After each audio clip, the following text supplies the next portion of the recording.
why don't we create our own farms and food systems? Why don't we have some co-ownership? The economy or various types of assets out there, how's the stock market going to perform? The vision for it is really we see families saving in silver and kids in particular.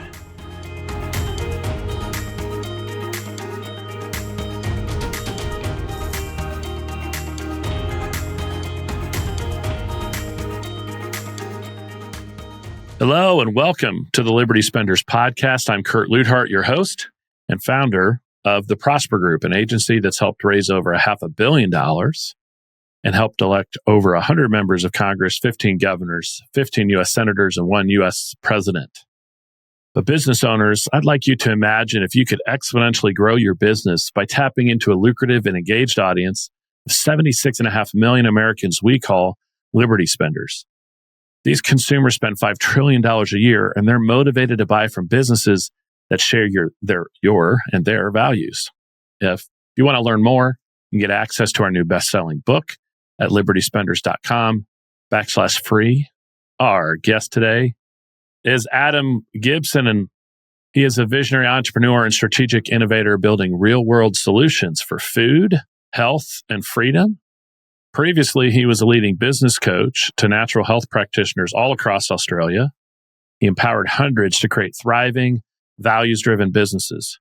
And as founder of Parents with Questions and co-founder of the Family Farms, Adam drives initiatives tackling systemic challenges, including food security, childhood wellness and medical sovereignty, and community resilience. I'm pumped to have Adam on the show. Thanks for joining us. Thanks, Kurt. Great to be here. I hope I can live up to that introduction. It sounds good. Well, I think so. We've talked a few times, and I think it's really interesting all the things you've been involved in. And I'd like to actually start, if you could, just to help people understand kind of your evolution. You've been involved in an impressive array of projects and businesses. Parents with Questions, which was active during the COVID times there in Australia. So give us a little bit of who you are, tell a little bit about your business history, a little bit about your activism so people can understand where you're coming from. Gotcha. Well, look, I started in the fitness industry, the wellness industry, back before it was known as such. It was at a time when that book came out about a big selling book about the wellness industry and the next big thing coming out. And I was in the gym business for many years, 20 years. I never had a job. I've always had a business. And then I moved from the gym industry into natural health coaching, and insofar as I was coaching the business of natural health, which at the time was kind of not a thing. So I became a speaker and a coach, and I had a bunch of naturopaths and natural health practitioners, chiros, integrative doctors, Chinese medicine practitioners, and so on. And we ran these big seminars and ran like a coaching business around that. And it was fabulous so far as I got to influence a lot of the people who were making big impact in other people's health in a natural and positive way. And I really enjoyed that part of it. And I realized at some point, 15 or so, 17 years in, I think, on that business, that the fundamental part of everyone's ill health that people were coming to these health practitioners with, they were constantly coming, and the foundation of health was our food system and what we're eating. And, that was kind of the key to health, but also generally the reason for it not be, for ill health as well. Now, there's obviously a lot of layers to that, but that was the commonality. And I decided to move into the regenerative agriculture space because I discovered regen ag and the benefits of it in terms of food quality, the benefits to the farmers, the benefits to the land in particular, and particularly what we're putting in our mouths, I guess, was the outcome of it. And I saw that as the next big thing. And I transitioned. I thought I'll take a couple of months and transition to that business and have this wild success with it. And sort of 4 or 5 years later, I was still floundering around trying to get a foothold there and really figure it out. So I had a bit of a patch of in the wilderness because it was a bit early. No one had heard of that regenerative space. It was a bit early in the piece. And it was before it had gained the notoriety in the ground that it has now. It's now a pretty common thing, and it's a fairly popular thing to talk about. But 10 years ago it wasn't. But in the midst of that, COVID happened, and I guess for me, I looked at there's a long way. We could talk all day about COVID, but for me, the big thing in Australia was the vaccine mandates and the rollout of the vaccines, particularly when it came to the kids. And because I had a natural health background and I've been surrounded wellness and natural health, big pharma is not my immediate go-to. I have a wary skepticism. I'm not a anti anything, but I was, I ask questions about it before I go and immediately take a pill or a drug. I'll rather have a herb or eat well, or find natural ways through, particularly for my family. And as a father of 3 young kids, I was watching the vaccine get rolled out in Australia, the COVID vaccine, and I heard on the news every night the number of cases of COVID. All right, so they've got this toll ticking over every night. We've got this amount of cases and this amount of course, but I couldn't. No one at that point was getting sick. All right, so we're seeing people drop dead in China in the lifts. They were kind of keeling over in the street in China on the news, but I couldn't find anyone who was sick from it. That's changed since, obviously, but it wasn't. Very quickly, I thought this is all about the cases they're assessing and testing for. But at the same time, I looked on the government website here called the TGA, the Therapeutic Goods Administration. And while they're rolling out this vaccine, there was the reported cases and deaths of injuries and deaths from the vaccine. And it was ticking up to about 550 or so of deaths from this vaccine in the adult population very early in the piece. That was the official numbers. And I went, well, hang on, that's not being reported. Why aren't we looking at that number next to the COVID cases? At least let's see both sides of that argument. And I thought, if that was any other product, any other food product, or they put out a yogurt that had killed 500 people because it was in a tub that was contaminated or something had happened, it would be a headline, but it was nowhere. And I got very activated, Kurt, because I thought, there's no way they're coming near my kids with that stuff. If it's going to kill that many people and we're not allowed to hear about it, there's something going on. And I then went, someone's got to do something about this. And I looked over that shoulder. I couldn't see anyone. I looked over that shoulder. I couldn't see anyone. I realized I was maybe one of the few people that was prepared to do something about it. So that was the beginning of it. And I didn't know what to do other than I thought, well, I'm going to put some skills I had to good use. And I've done a lot of speaking, as I said. I've done some fundraising in the past for different charity organizations. And I pulled together, I did some canvassing and pulled about 10 or 15 high-level good thinkers and marketers and people with a bit of money that I knew, pulled them around me and said, look, I'm really concerned about this particular issue. It was becoming a big conversation. People were worried about it. It was obviously, it would affect our lives. We're in lockdown. And I said, I've got this concern. There's people dying out there. We're not hearing about it. I'm going to raise some money and we're going to find a lawyer and hold the government to account. What could go wrong with that, right? Right. So I found myself I ran a little webinar for about a dozen people, and they all agreed to throw some money in. And, in one webinar, we raised 100K or so, and we all threw some money in, myself included. And then we went about trying to find a lawyer to take this on, and got completely nowhere trying to find anyone who could help us do it. So we ended up raising all this money very quickly from very, very concerned, very passionate people. And we said, let's go and challenge this vaccine narrative in court and, pull it apart legally. And we just couldn't get anywhere on that legal road at all. But what I realized was we had a group of very smart marketers and networkers and influencers type people in that core group. And I thought, well, let's put that to use. And a lot of these guys are people I'd read about, learnt about, been to their seminars and had them on a bit of a pedestal. Suddenly they're going, what are we doing, Adam? What are we doing next? So the long story short was, I thought, let's do some marketing and let's attack this at grassroots level, and let's get into let's talk to people real world, in real time, in order to introduce a conversation that had some balance to it. Because that was what was missing. Whether you're pro the vaccine or against it, at that time there was no balance in the narrative. It was all safe and effective. Take this thing. It's your kids have got to have it, etc. And that to me was the issue, not pro or against. I thought, let's just have transparency on it. And I heard Robert Kennedy talk about this early on, and he said something very clever, and I think he was quoting someone, but he said, the only way to challenge a orthodoxy is you don't break through it by challenging it. You break through it by introducing curiosity, something to that effect. In other words, we were screaming from the rooftops, don't take this thing, it might kill you. Everyone just shut down and defended it.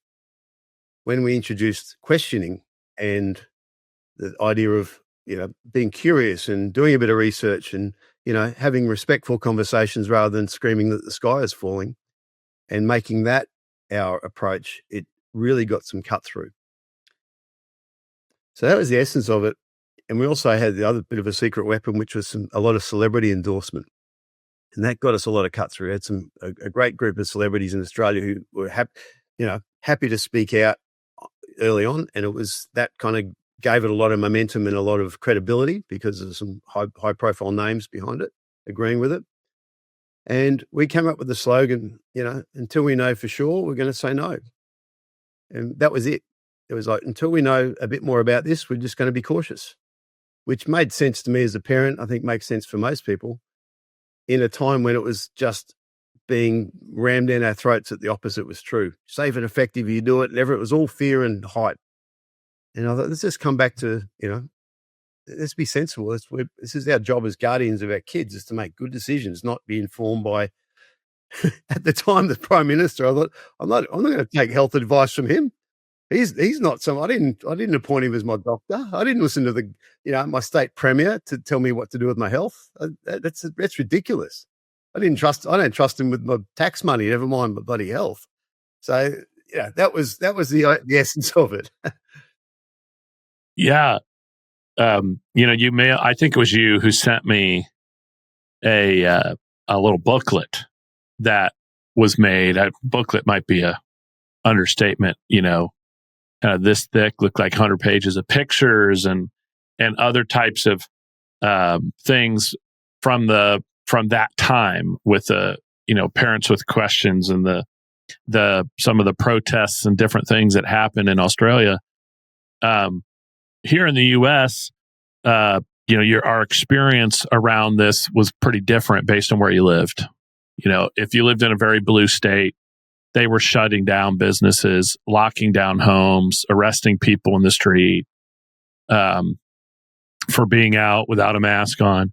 And then in a red state, particularly, places like Florida and even my home state like Indiana, you wouldn't know what was happening, right? It was people were living their lives normally. They were wearing masks when they feel it practical, not to walk down the street. What was it like in Australia? Was it pretty uniform across the country where they were really coming down hard on folks? What did the government respond at all or be impacted at all by what you were talking about? What was that like? Yeah, it's interesting that you say that across the US, all being different. In Australia, it was degrees of the same thing. Everyone was in the same boat. I think it was very much, they were all repeating the same message, same rules. Victoria, Melbourne, as most people know, was one of the most locked down city in the world at that point. It was draconian down there.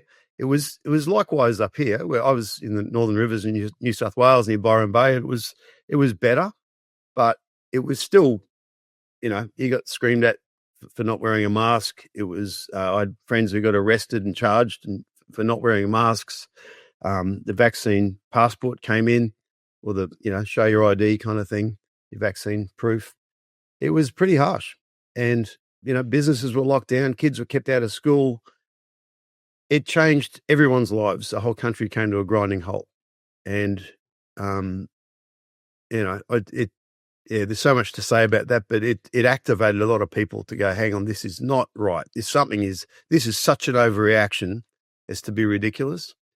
And I've got lots of opinions about all those things, but for me, the number one, the only real concern, the hill I was prepared to die on was not our kids. I just went, yeah, makes me emotional to think about it, but we're going to get a generation of kids are all going to get this thing that is not tested, has proven to hurt people. All the evidence early on was not looking good. Like people at Del Bigtree were talking about it on the high wire, and it's like, this is not a safe thing to be taking. And we were getting told the opposite. And I thought, we're going to inject an entire generation of children with something which is yet to be tested. And I mean, I'm old enough to grow up in the time when I'd friends I was growing up with who were affected by thalidomide and, had deformities from that, that drug that was safe and effective for a decade, or so.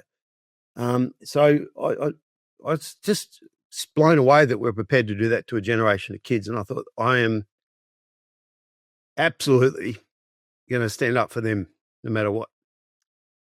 So yeah, it took a lot out of me, but it was, I was surprised more people did. I mean, a lot of people did, I have to say, a lot of people did, but I was surprised how quickly that went out the window. And we were prepared to, inject our kids with something to protect grandma. That didn't make sense to me.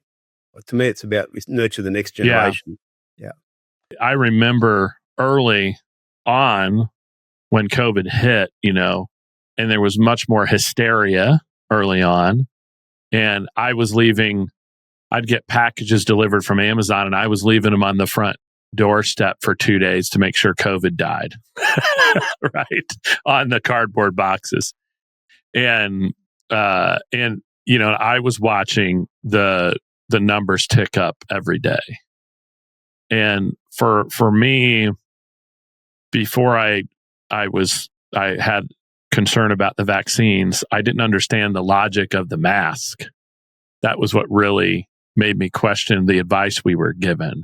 You could, in the U.S., in many places, you were supposed to come into a restaurant wearing a mask, but then when you sat down and began to eat, you were allowed to take it off. And the thought was, well, is there something special about this table? And you start realizing this is all kind of performance and silliness. And then as the vaccine came in, first it was, well, we'll all take vaccines and then the disease will go away and nobody's going to get COVID. Then it was, well, you're going to take a vaccine, you're going to still get COVID. It just won't be as bad, And then it was, well, take it not because you won't get COVID or won't be as bad, but because it'll prevent grandma from, and the logic kept changing. And I've always been suspicious of sort of, I've always been aware of government corruption as sort of, media here is pretty left wing. It was the first time I was just so in my face that our government wasn't telling us the truth, or at least not the full story. And they were willing to commit violent acts against our own population to enforce it. To your point, vaccines or not, we've got kids who didn't go to school for 2 years, and that's affected things. They couldn't complete college, or they were given a half-assed college degree done remotely via Zoom. And so there's just long-lasting. But I wanted people to understand kind of how you got into that, because you have all these other fascinating things you're involved in.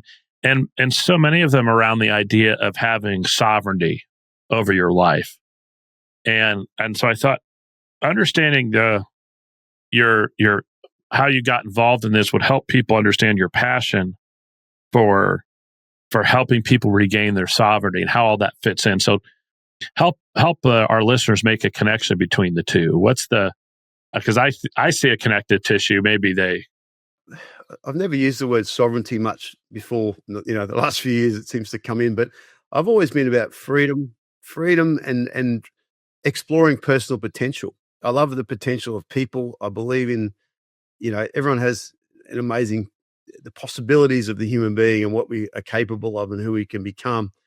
The possibilities of business and what that can be, and what, this the full expression of the human being is always been, I guess, what I've been inherently involved with, whether that be the fitness industry or through business or in personal development.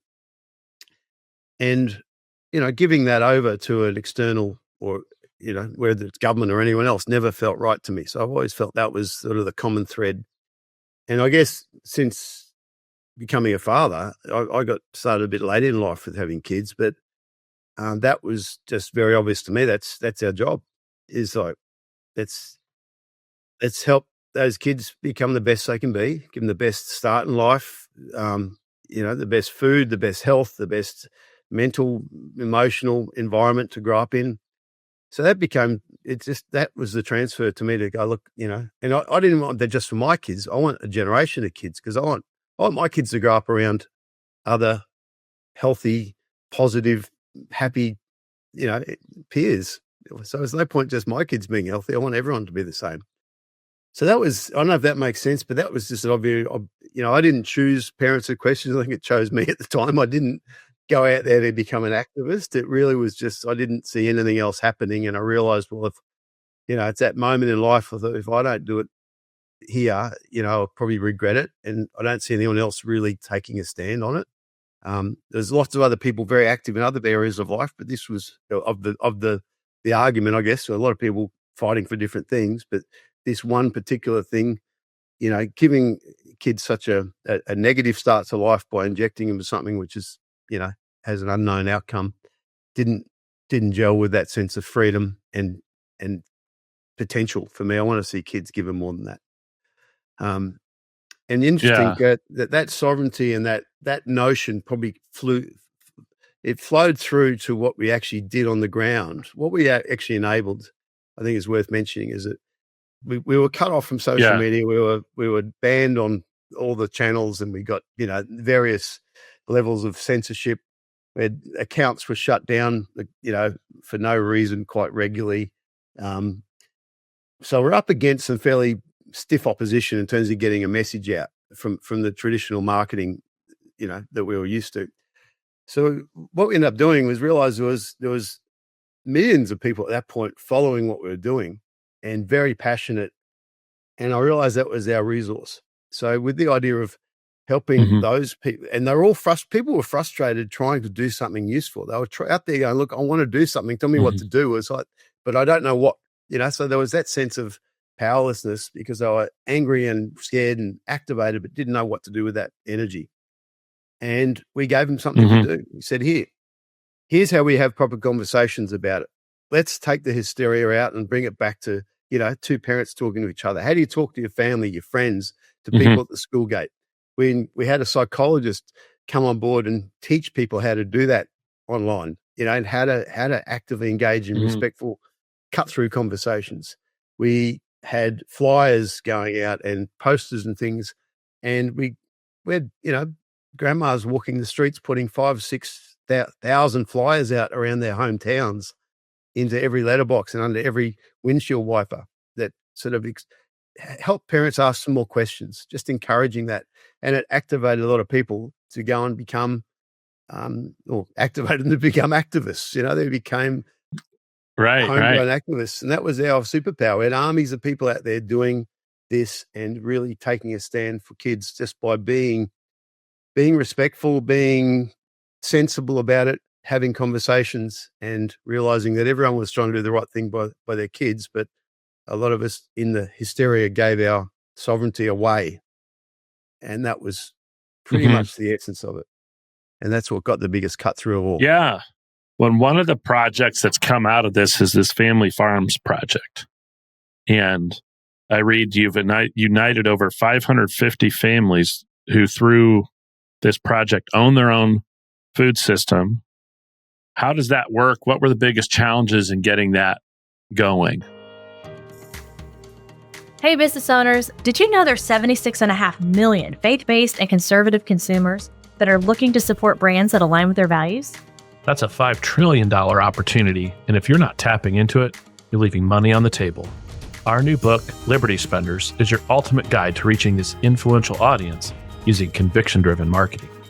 That's right. We break down real-world strategies that successful brands are using right now to connect with this audience authentically, build trust, and drive long-term business growth. So if you're truly serious about standing out in today's crowded market, grab your copy today on Amazon or visit libertyspenders.com. And don't miss out on this revolutionary strategy called conviction-driven marketing. Well, yeah, there's some big challenges in getting it going and some challenges in running it also. But look, the essence of it was simple. We had a group, a large group of people who were sort of the energy had gone off. The COVID narrative had sort of died off a bit. And we all found ourselves, I think, like you mentioned earlier, we'd lost trust in the system. We'd lost trust in our government. We lost trust in the medical system. We were questioning everything, going, wow, is this the life we thought we were living in Australia? The rug was pulled out from under our feet. And we were sort of shell-shocked, I think, is probably a good way to put it. Probably still are to some degree. And I thought, what actually happened is I went down to my local store in my little local village without a mask on and tried to buy, with my kids in tow, and tried to buy some groceries, and the new manager there wouldn't allow me to buy food without a mask. And I thought, wow, I've been locked out of a lot of places for not complying with stuff, and I got locked out of some of the big chain stores for not having a mask and not having a vaccine passport. But now they won't let me buy food for my family in front of my kids. So that kind of pissed me off, to put it bluntly. And I thought, well, why don't we create, and going back to this regenerative agriculture concept that I mentioned earlier, which was something I knew about, was passionate about, I thought, why don't we create our own farms and food systems?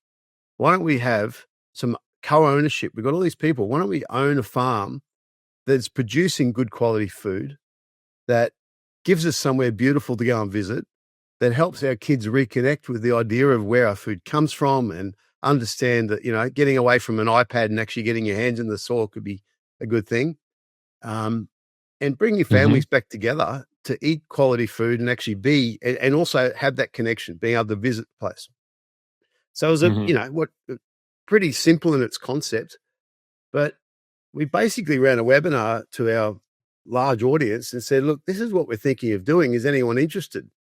And we got overwhelmed with the response. It was literally just overwhelmed. So just from that germ of an idea, we went, oh, now we've got a few thousand people who want to do this. What do we do next? Right. Literally, so and then we went for about 12 months looking for regulatory or legal ways to do it without falling afoul of the regulators. Looking at managed investment schemes and all this, all the different ways to do it without landing ourselves in hot water. And then we went out and found, we discovered a few ways through it. We looked at all the different ways. We ended up finding our first farm, and, it fit the bill, and we found a farmer, and we said, right, we're going to do it. And people really got excited about it. Everyone, it was 140 to 200 co-owners on every farm we did. And how did we do that? Was a bit like cat herding. That was very hard because we had to get 150 or so or 200 people to all move at once, putting a large investment in, like $50,000 each, all had to move at once to try and purchase a piece of land that we had to put a deposit on it and hold the piece of land, with wearing the risk of whether, if people didn't follow through, we were stuck with a major debt over this farm. And then we had to get everyone to move at once and go, right, we're buying this together. And then, have everyone agreeing with it as a good idea. So it was a very tricky process, but it was very, very popular. As you said, we ended up with 4 farms across the country. And people have been, I could go into what's happened since. There's been a lot go on, but the essence of it was, I think people just loved being back in nature again and having that sense of you're gaining sovereignty, as you mentioned earlier, of going, this is where my beef comes from. This is where the eggs come from. This is where my chicken I eat at night. This is where this comes from. And taking their kids camping on it and seeing the kids, Kurt, the best part of this thing, when we launched these things, the families turned up, camped and stayed there, and we had these launch parties, and seeing kids who'd been in lockdown and been through so much, running in the creek, swimming in the creek, and they're in the back of the buggy, and we're driving through the doing burnouts in the buggy with all these kids hanging off it, and it was just so much fun. It was like they just had a great time. So that was the best part of it for me, seeing these kids just love this piece of property and everywhere we launched. So it was has been an interesting project. It continues to be. Having that many co-owners on a property obviously leads to people management, and managing an outcome around that has been tricky, right? As you can imagine. Yes. And we've had some We've had some wins with it. People are now eating meat off their own farm. Yeah. And one of the concerns there, I should just point out, is that there is this kind of looming threat now in Australia of an mRNA vaccine going into the cattle. So if you didn't get it in your arm the first time, they're going to try and put it on your dinner plate, it seems.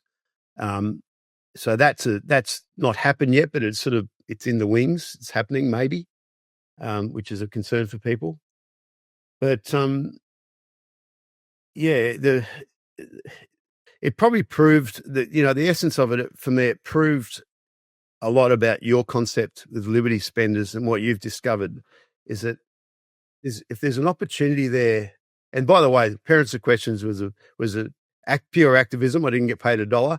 This farm project, we were making some money out of it and getting paid for, because we had a team of people and I had to make a living finally. Sort of 3 or 4 years of being a full-time activist wasn't good for the wallet.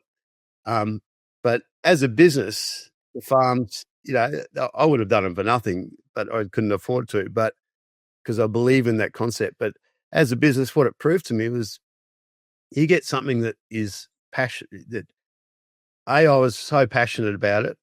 B, people got it. It was, the zeitgeist was right. It was like, here's something you can actually move towards at the right time. It's not problem focused, it's solution focused. And the values behind it were 100% on time, in line with where everyone's hearts were at that point. It's like, we want our kids to have a better future. We've just robbed them of the last 3 years of their childhood by locking them down and so on. We know we're eating garbage. We know the food system's broken, and the chronic disease crisis in this country is right behind yours in the US. We got kids with chronic diseases, over 50%. And a lot of it comes down to food. And people are like, no, this is a solution for that. This is reconnecting us to something important. Mm. So, that proved, that's why when I read your Liberty Spenders book, I went, man, this is exactly what we've experienced here. Something that is values aligned and speaks to the audience. That's activism, I think, at a much higher level, because it's real world stuff happening. That's where I think activism is. I'm not interested in marching in the street. I'd rather go create a farm that, elevates people's thinking and their lifestyle to something better. It's a transcendent process rather than being, just anti something. It's like, no, we're creating. Creativity, I think, is the solution to it. Is the antidote to oppression, if you like. So I'm really fascinated by this concept. So, pretending I'm somebody who was participating in one of your farms, I've helped invest by purchasing it, and then is my outcome as an investor in it the fact that I can buy this food from the farm that's free of chemicals and other influences, and fresh and all of that, or am I, how does that work? Because that seems, you get me excited just talking about it. So how does that work for somebody who's involved with it? The essence of it is, the investment is in the land. And again, there's been some regulatory issues around this in terms of, there's been some, I don't want to oversimplify it, but the essence of the promise was you own piece of the land. So you're a co-owner in the land. So there's an asset there that is, in Australia, Yep. productive farmland is the most highest growth real estate asset of any type. It just keeps going up in Yes. value. So it's a very good asset to own. So partly it's an investment in a good quality bit of real estate. Secondly, yes, the farm is productive and washes its own face, as we say here in Australia, in terms of it's supposed to make money. It doesn't make a lot of money, but it makes enough to be viable and continue. And as a co-owner, you get preference, first right of refusal to buy back that food at a preferential rate, is the initial promise. So Right. the idea is, and by the way, people bought into these things from all over the country. So it wasn't the main reason people did it, I don't think, because they ended up, buying from interstate. You're never really going to eat from the farm. But the idea initially was, if you live within 100 Ks, you're going to be able to get your beef and eggs and things from this farm. So that was and the third part of it, I think, which was probably really sealed the deal for people, was the sense or the promise of reconnecting to the land and bringing, so you could go and camp on the farms and go and be a part of the farm life and have your own campsite, really. But the community that went with that was a big attractor. People wanted to reconnect with like minds. And a big part people often said to me was, I just want to have conversations. These are all the people that got ostracized by society, by the way. We were all discriminated against. We got screamed at for not being vaccinated and all that. And they just wanted to come together and feel safe and be able to have open conversations about what they went through, and talk about the fact that I didn't want to give a kid a vaccine without having to justify it. So that was the other part, was the community and the reconnection. That's played out in different ways, I have to say. That's not been as straightforward as that, but that's why people went towards it and what the promise of it was. Yeah. Well, I can see that being a very interesting model in lots of places like Australia. In the US, we're seeing farmland become increasingly valuable because it's a stable income producing asset. Even if it doesn't make a lot of money, it's stable, and in a place where there's a lot of questions about the economy or various types of assets out there. How's the stock market going to perform? You always know if you own farmland, it's worth something. And by the way, it produces something valuable that people are always going to need.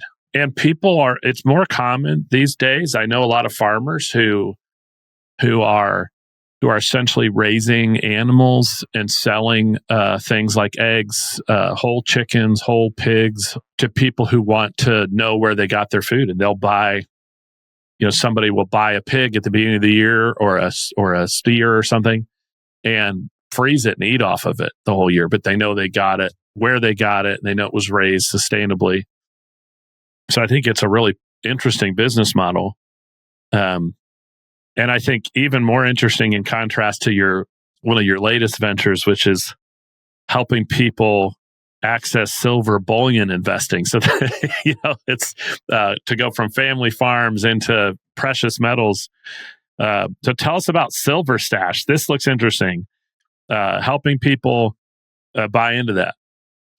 Yeah, well, again, it stems from personal experience. I was, I think a lot of us switched on to the idea of precious metals when cash was banned for a little while. It was like, you have to use your card and swipe, and we started to question the fiat currency. And there was a time, I'll be honest, we were going, man, if, will they let us participate in society in Australia? It got to that point where we were genuinely feeling, are we, we're becoming second-class citizens, we being unvaccinated people. Right. So there was a lot of people buying silver, partly as a store of wealth, partly as a hedge against, inflation and fiat currency, but also, just so it's a liquid asset you could trade. There was that initially. But, the urgency's gone off that. Arguably, it shouldn't be, but my experience was, I thought, let's buy some silver and we'll start paying the kids their pocket money and their jobs money, for doing jobs around our little farm in I'll give them the choice. They can have money they can use, or they can save that money towards a silver coin. Every time they get enough, they can get a silver coin to put in a money box. And what I found, Kurt, was when they actually wanted the silver, because it's like treasure. It was a pretty cool thing to get. It's silver coin, it's flashy. And they still have that. While they spent the money they earned, they've kept the silver coins. They still own those things. And in the time since we did that, the kids, it's doubled. The store of wealth is doubled. So I explained that to them, and they've got this little stash of coins, and they're like, wow, this has gone up double in value. What's it going to be worth when I'm 18? They're already doing the wealth calculation. They're already understanding the asset. So it's shifted their perspective on money in a way that I never got that education on money. None of us, I don't think many of us did. It's certainly not at school or at home. It was just kind of not a topic. So I saw the benefit of it with my kids. And then we stopped doing it, of course. It was a great idea until it stopped. It didn't get to the bullion place on time, and and it got too hard, or we forgot. And it came to a grinding halt. And I went, wow, what if that was on a subscription? So I could just get it every month and it turned up, and I didn't have to think about it.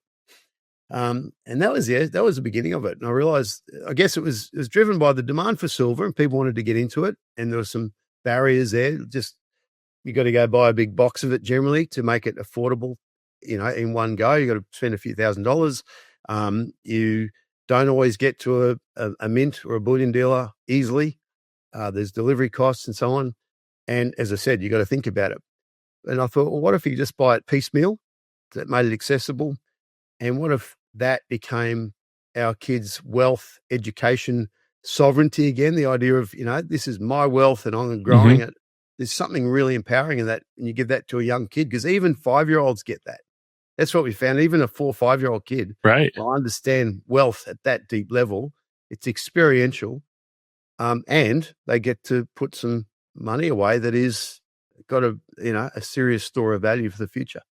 So we created Silver Stash, and it took it's taken a long time to get it figured out, the model, because buying bullion and making it affordable isn't as straightforward as that in terms of small amounts and how we do it.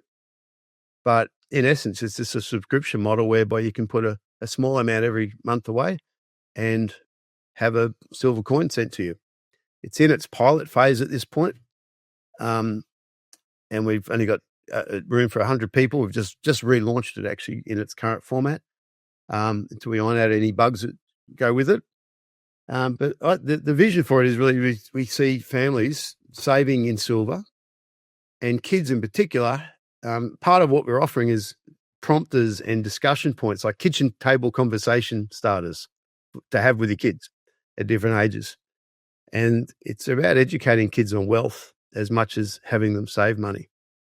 It's not as, feeding kids well is still my passion, but I think there's something inherently good about, helping them set themselves up, because I don't know what it's like in the US now, but in Australia, the chances of buying a home and having a deposit for a home is so remote.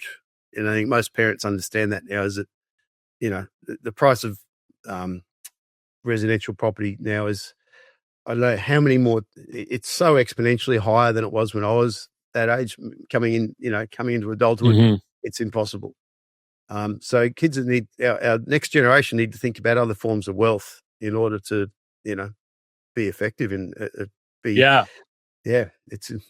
we're seeing, we're seeing costs of homes go up, and the severity of it is affected some by where you live, right? Can you get a starter home in New York City or anywhere near it for $150,000? Absolutely not. But that you can get that done in Indiana, so there's a little bit of geographical, but it's still the same kind of problem. And I've always been a believer in diversification. And so, even if precious metals like silver isn't something that, you're super passionate about, it's always good to have that diversification in your portfolio. We have some heavy, have some gold, have some silver, while we're also investing in the stock market and owning some real estate. So there's, diversification there. So I think both of these projects are fascinating. And then on top of that, you have your own podcast, the Uncoercible Family Podcast. So did that start during the Parents with Questions phase, and how's that going? It's going well. The name, I'm laughing because we're in the transition from Parents with Questions. If you look up the podcast, it'll be Parents with Questions.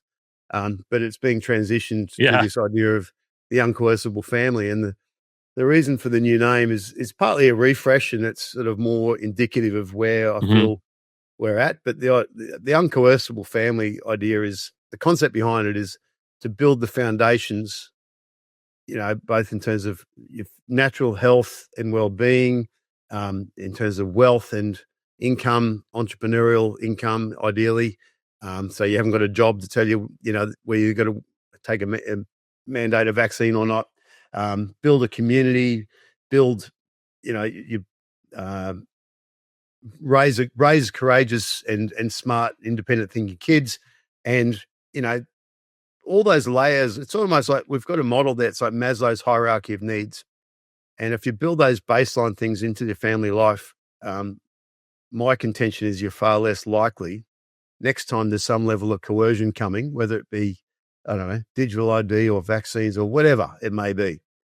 We're far less likely to give into it because the foundation stones are laid, and we've got those foundations in our family. And I feel that, to me, that's not as popular a message because it's about preparation, but to me, it's like a positive preparation that we can do for our kids and give our families a better start. And that includes things like, have your food source figured out, know where your meat comes from, have some silver, ideally have some income outside of a job, have a great community of people around you, be in the personal awareness, personal development area for yourself and your kids, grow as a family. Those are the sort of things that we're uncontrollable and uncoercible at that level because we know who we are. We don't have to give into or abdicate our power out elsewhere. We don't have to rely on mummy and daddy, government, or anyone else to tell us how to think and what to do. That's I think our job now as parents, as elders of the village. I feel that's our job, is to prepare the village for the next potential, fortify the village against whatever comes next. And I think there's an importance to you've got to work on these things and find these solutions now, because when you realize you need them with urgency, it's too late. Exactly. And you can't start the family farm from zero the day the government shows up at your door and says, you didn't wear the mask. We're gonna you can't go to the grocery store. Yeah. And it's a tough thing. Here in the U.S., after all of that nightmare, we brought Trump back into the office, and he has stopped all of these mandates. He's apologized to these soldiers who were kicked out of the military because they didn't do vaccines, and paid a back pay and different things that he's done. So there's this feeling, we're good now. And that's probably true as long as Trump is there. But he won't be there forever. And even if he's replaced by a good leader like a J.D. Vance or Marco Rubio or Ted Cruz, and these guys who would also protect our rights in this area, that the day will come when we'll face it again. And if you're prepared now, to your point, you don't feel that same kind of pressure. Not to mention the more I'm a parent, the more I realize the less sugar I give my kids, the less processed food. It's amazing. They seem happier. Better behave, happier. They concentrate better. Yeah. So there's reasons for this beyond coercion, but this all has been fascinating. But we're getting close to the end of our time together, and I wanted to make sure we got in our special lightning round questions. We like to ask every guest some important questions and try to limit people to a 90-second answer. These are some big questions, so that might be a little tough. But, I want you to imagine, many decades from now when you're lying in your bed, you're in your final days and you're looking back on life. how do you know that you've had a life well lived? I will look at my kids and the people around them and see them happy, thriving, and our society thriving as a result. That's I look at the outcome of what my children's life looks like. And then 90 seconds on any topic that's been interesting you lately. Something that's maybe taking you down the rabbit hole. A good book, podcast you love, maybe it's a hobby or a spiritual insight. What's got your interest lately? I'm a bonsai artist, and I love fiddling around. Yeah. Yeah, I love fiddling with little trees. I go into a zone. I sit and pull little mini landscapes together inside a pot, and all these beautiful plants that go into it that create this little special world. That's my zone where if you talk to me, I won't even answer because I won't notice. I love going and doing that for a few hours. It's my happy place. Wow. Well, you're the first person I know who does that. I think that's awesome. Really cool. And then I know most of my listeners are U.S. based.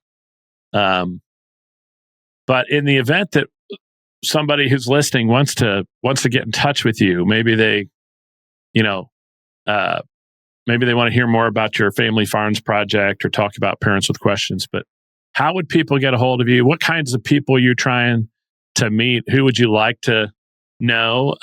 And see if we can drum up some interest in what all you're doing. Yeah, thank you. Look, the best way to get is subscribe to our database via the website, which is uncoercible.com with a U. So uncoercible.com and subscribe there. We don't do any. So I don't do any social media on principle anymore. That may change in the future, but we got censored and got given such a hard time by a lot of the social media channels that I, sort of refuse to deal with them. So we limit it to email and the podcast, which I guess is social. And the podcast is Parents with Questions on all the major channels. Otherwise, do go to uncoercible.com and subscribe. And, we put out weekly emails with different things, and we run seminars and workshops and, have different conversations about all these things. Also, whatever's current, we'll see if we can get guest experts in, like we interviewed yourself a few days ago, Kurt, which we're about to release this week, about, the opportunity around the Liberty Spenders market. So things like that, all those topics we talked about today in terms of food, sovereignty around income, money, bullion, natural health, and raising what we call raising lions. I call it raising lions because we need a generation of lions out there. And that's really what it's about. It's about raising lions. So if you'd love to join that conversation, please join us. Love to have anyone who's interested along for the ride. And it's by the way, it's not just about vaccines, yes or no. It's really about much more than that. That's probably a good thing to point out at this point. We don't discriminate on that basis whatsoever. We're just about choice and about raising a generation that knows itself better than we did. I think that's the biggest thing. Is we as the adults in the room have allowed the last 5 years to happen. In terms of COVID and everything that's gone. That's happened on our watch, and really everything I'm about now is like we need to shift that and hand our kids over a future that's a whole lot better than what we would otherwise is in store for us. And I think that's the biggest job we have now as adults. Well, Adam, it's been awesome having you on. For those of you listening, definitely go to uncoercible.com and sign up for Adam's email list. Check out the podcast as well, Parents with Questions. And so Adam, thank you so much. It's been a pleasure. It's great to chat again, Kurt. And for those of you listening in, we invite you to learn more about our Liberty Business Alliance community by going to libertyspenders.com. And there you can download a free copy of our new book at libertyspenders.com/free and learn more. Also, if you appreciated this episode, make sure you like and subscribe so more people find us. And until next time. Thanks for joining us on this episode of the Liberty Spenders Podcast. If you're a business owner, we hope today's conversation gave you valuable insights on how to grow your business. If you enjoyed the show, do us a favor. Hit like, subscribe, and leave a 5-star review. It really helps us reach more entrepreneurs and leaders like you who are ready to make an impact. And write something flattering, because I read them all. Don't forget to grab your copy of Liberty Spenders too, available now on Amazon and at libertyspenders.com. It's packed with proven strategies to help you reach the 76.5 million consumers who are looking for brands that share their values. We'll see you next time as we continue exploring how to grow your business with purpose and conviction. Thanks for listening. We'll catch you on the next episode and the one after that.